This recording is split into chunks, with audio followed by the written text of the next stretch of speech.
No Volta. No Vulture, man. All right, so then we go to Ring of Honor. Real quick, Jay Lethal actually showed up on the show, so I actually have to say. So LSG, who is a goofy looking dude, versus who likes to stick his tongue out apparently, versus Tony Deppen in the first match. They had an 11.5 minute match. They both like to make retarded looking faces with their mouth. Sorry if that's offensive to you, but I have no other way to describe it. And then the second match was Jay Lethal, Rhett Titus, and Wheeler Yuta versus Fred Yehi, Jonathan Gresham, and Tracy Williams. Tracy Williams, Hot Sauce Tracy Williams, great wrestler. Jonathan Gresham, an amazing wrestler. Jay Lethal, another amazing wrestler. So I got to expect that with Rhett Titus and Wheeler in there, it had to have been a good match. We don't watch Ring of Honor because we just don't have enough time. But Jay Lethal was in a match, and they did win. So Ron gets some points for Jay Lethal for the first time in forever. Essentially, Ron is the only person who has a Ring of Honor person. Right. So what we need to do, Ron, is you need to trade one of the Ring of Honor people so that way we don't ever have to talk about Ring of Honor again. Not because Ring of Honor is bad. It's just there's a lot of shit we're watching right now. I suspect that Ring of Honor is going to end up leading into AEW soon. Oh, great. What's next? So next we go to SmackDown. And then we get to do 2 pay-per-views in a row and get to Raw. Oh my God. Do you think we can get through SmackDown in 5 minutes? I think we can get through it. I've allotted us 20. I think we can do it in at least 10. Okay. Give me the stick. I'm going to go fast. SmackDown, February 12th? I could probably go faster. You can just tell me what you think. No. Why do you... What? Oh. What? Just... You're wasting time. All right. Roman and Paul and Jay. 3 minutes and 20 seconds to walk to the ring. 4 minutes and 44 seconds to actually talk. Colin Graves recap everything that just happened, even though Colin it just Graves? happened. Yeah, Colin Graves. Who did I say? You said Colin Graves. Colin Graves. Yes, Colin Graves. There's your new announcer. Yeah. Heyman screws up his own line.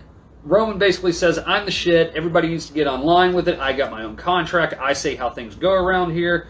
Blah, blah, blah, blah, blah. He's super pissed off. Roman's actually great. Roman was fucking great on the mic this week. He was so good for what he was supposed to do, where he basically came out and said, why am I in the same stupid chamber match that you just made on Raw? He goes, my contract says that I have to appear at X amount of events. My contract says I have to be on X amount of pay-per-views. My contract says that I am going to be on Elimination Chamber. It doesn't say that I have to be in a chamber match. His exact words like, yeah, I'm not doing that. Yeah. And he also said that if he would beat Edge, it's good that Edge doesn't, it's better if Edge doesn't pick him, because if he has to wrestle Edge, he will beat Edge so bad that we're going to have to put him on a legend contract, and he'll have to become an ambassador. He was awesome. By the way, Seth Rollins is going to be here tonight, in case the world didn't know. Backstage, Adam and Sonya. Sonya says... Sonya's trying to take his job. Yes, she says, basically Adam says, Roman pulled a bunch of shit. I got to put this together real quick. I don't know what to do. And Sonya says, hey, I got an idea. As opposed to doing a bunch of singles stuff, let's do some tag team matches where the tag team people will secure their spot in the Elimination Chamber. Adam says, great, let's do that. And she goes, good, I've already set it up. It's already done. So there's your whole plug from going back into Raw, where he goes, you're doing a great job, man. Great job. And then Shane walks out of the ring, and we were like, what the hell is that about? The play is apparently, I guess, Sonya is slowly pushing Adam Pearce out of the picture. Which is nice. Which is okay. Paige did a great job what she was doing. Yeah, it's okay. Match 1, Dominic and Ray versus Corbin and Sami Zayn. Ray is riding Dominic to the ring like Master Blaster. And then I wrote down, well, I guess he's carrying his dad. Literally. I laughed at my own joke. I wrote, literally. Sammy cuts a promo on the way to the ring. Yep. Yeah, that's a thing. That's about it. And then this match went for less than 5 minutes. The faces then jump the heels before the match. Cool. People keep talking about WWE management as if this is the TNA storyline of management is unhappy. And watch the George Carlin thing about quotation marks, and you'll see how I feel about doing this. Dominic lands on his fucking face trying to do a dive out into the table. Looks like it really hurt, because he goes and rolls over and is doing this. Long story short, Sammy pins fucking Dominic. Sadly, this was an okay match. Sammy pins Dominic. Yeah, hey, 1, 2, 3. And Corbin is no longer wearing his cape.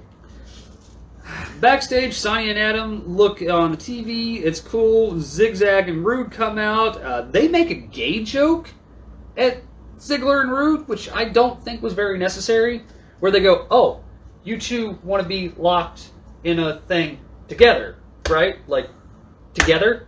And I was, like, very off-put by that, because I didn't think it was very necessary. So they're like, no, we want to be in the shit. 2 separate pods. 2 people, 1 tag team, 2 separate pods. It didn't make sense. Like, it was kind of stupid. I don't know why they made that joke. It was so forced. Bunch of shit, and then Big E versus Shinsuke Nakamura. While we wait for the recap, Bianca and Carmella and Sasha and Reggie all have a thing that goes on in the back while we're waiting for the Big E match.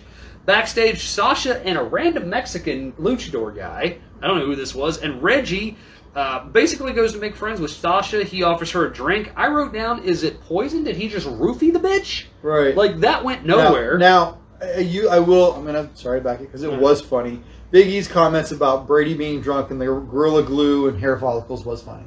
Yes, Big E makes cultural references that are actually relevant. He makes relevant reference. I did. Big E makes most up-to-date reference so far on the show. Out comes Cruz, and then I wrote down, is that his voice? His voice is like my voice, where it gets really high because of stuff, and yeah, like, I like to think that my voice sounds like this, but really I know what it sounds like. So yeah, Cruz comes out, he's like, Big E! I'm like, man, you are a couple octaves high, man. Like, he's not Kevin Hart bad. No, but it's like, I hate to say this, but why are all the big, jacked up, angry black guys on the show not have a deep voice that makes them incredibly threatening? Like, almost when he speaks, I'm just like, ooh. The worst one is Lashley. Lashley has such a high voice for some reason. He stutters. Yes, like I don't know. I don't know. It's terrible, and I'm not. Nope. I'm not, because trust me, like, you know, a lot of the other guys have terrible. Like, nobody. It's like Brock. Brock has like the wimpiest voice you could imagine on somebody who looks like a fucking berserker. That's why he doesn't talk. I know. That's why they have Paul. Do you remember when he did the scream where? Ah! And then everybody made fun of him when people liked Roman, when Roman goes, "Ugh."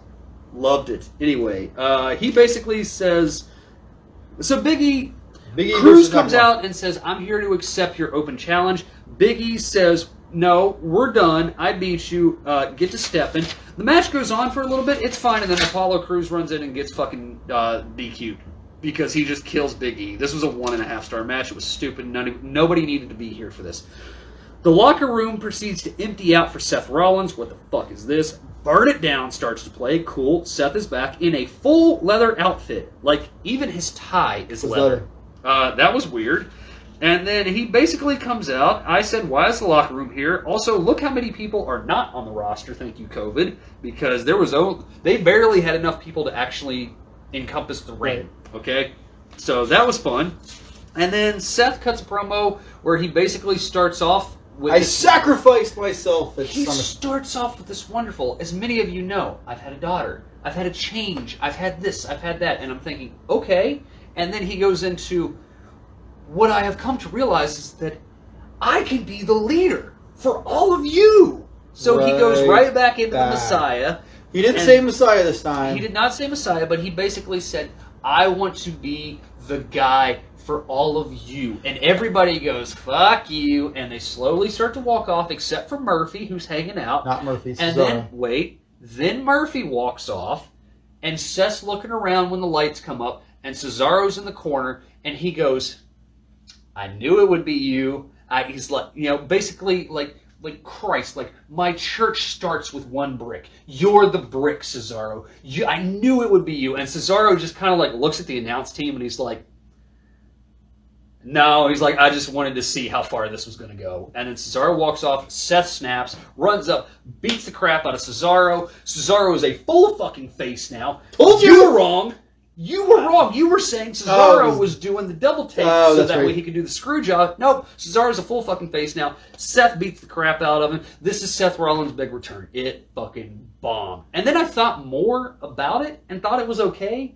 And now I think more about it and think, no, it pretty much bombed. I'll tell you why it's garbage. Why? It's the same thing. So he's here to lead. He's here to run things. He's here to do. Isn't that what somebody else is already doing? Trust me, there's so many other people are doing the same storyline happening on WWE right now. It's awful. Okay, fast. Cesaro and Daniel Bryan are cool. I wrote down, sorry, Joey, you're wrong. WWE at Daytona, don't give a shit. Nope. They keep giving out replica belts in the middle of a COVID pandemic where they can't pay people their bonus pay that they were promised, and they inform them pretty much about the time they were supposed to get their paycheck for bonus pay. Did you hear about that? Yeah. So you can't pay your ring crews and your lighting crews and all the people who are working super hard in COVID time their bonus pay because you want to cut back, but you literally just gave the Daytona 500 people a brand new WWE belt. They're trying to bring in more. You got to pay to play. Match 4, Street Profits versus Otis and Gable. This was going great. Wait, what happened to Liv and Bailey? I didn't get it. Liv versus Bailey? Wait. What are you talking about? Yeah, so before that, Liv and Bailey had a match. I did see that. I didn't take notes for it. Yeah, well, there's not really much to think about. Sorry. I skipped. Bailey, Morgan is the most improved wrestler on the entire roster, in my opinion, at this point. Agreed. She always does something new in every match, which is incredibly unique. I was like, this is the same lift from she ate shit on a barricade during a dive off the top of the step that looked brutal, but she got right back up like a champ. I wrote down, this is good. Out comes Billy. This got bad. Somehow, Liv got cost the match, 1 star. I'm sorry for every single person who's involved in this because you're so much better than what you're being given right now, ladies. This is awful. Now we go to Street Profits. Street Profits, Otis and Gable. They start off fine. They are a good team. They are. I forgot how good Gable could be as a wrestler. Yeah, and then I wrote down, this is good, and then Montez does a huge spot, and he goes, oh yeah, I'm back. So maybe he legitimately had something wrong with him that was kind of sucking. And then before anyone can exit the ring... Here comes Sasha. Boss time hits. By the way, they won. Street Profits was fine. It's good to see them back. Match. You know, I'd like to have seen them kind of skid a little bit further down and then come back up, but, you know, I guess whatever. Sasha speaks. This is not good. Oh, stop. No. Just stop for a second. No. Okay. Do you think that Bianca appreciated her husband dancing with Sasha up on the ring like that? Bianca comes out. She gets to talk for 10 seconds before Nia and Shayna come out. Fuck. I wrote down my whole, God, I wish there was a live crowd here to destroy her for this. I just had to wait. I just had to wait a few more seconds because Sasha then gets in there and says, I'm going to go to a pre-tape. That would happen. She goes, oh, you lost your match, Shayna Baszler. You suck. And she goes, Nia gets all pissed off, and Sasha goes, oh, no, that wasn't the tape that I was talking about. And Nia gets super pissed off and goes, Sasha, don't you dare. And Sasha goes, oh, no, I do. And she goes, my hole! Here's the pre-tape of Nia Jax screaming, my hole, on TV where she landed on her butthole. And then she goes to chase. They do the drop down. Nia flips out of the ring, lands on her butt, grabs her asshole. Doesn't say it, but is limping around the ring, and Shayna gets waylaid the fuck out by Bianca, and then they are stuck on the outside, and Sasha and Bianca proceed to dance off. I don't care what any of this was about at all, except for the fact that Nia Jax is buried. She's fucking buried. She is Titus World slided up her hole into... buried him because Vince saw that and he cackled like a madman and just went, we're using it. After 3 days of burying it and taking it off of the internet in every way, shape, or form that they can, they have decided that my hole got more traction on social media than anything else they've done this entire week. Okay, backstage, Thatcher and Ciampa. No, wait, I mean Cesaro and Bryan. Remember I always said all these storylines are doing the same thing? Yeah. Same thing. Cesaro and Bryan, they stretch it out. Match 5, Ziggler and Roode versus Cesaro and Bryan. I missed all of it except for the end. Bryan and Cesaro win. Cesaro wins with the sharpshooter. Look cool. Then Jay hits Cesaro with a chair. Then Zayn. Then Corbin. Then Cesaro. Then Bryan. They all get in a brawl. Then KO comes out and destroys fucking everybody. King Kong style. Looks from the thing and says, Roman, are you watching? This is what's going to happen to you. Overall, this is a 3-star show. SmackDown was fucking good. Like, SmackDown was good. You didn't Roman watching on TV with his own little TV? Roman always has his own little TV. Okay. All right. So the next. All right. So we're gonna go through the Impact pay-per-view real quick.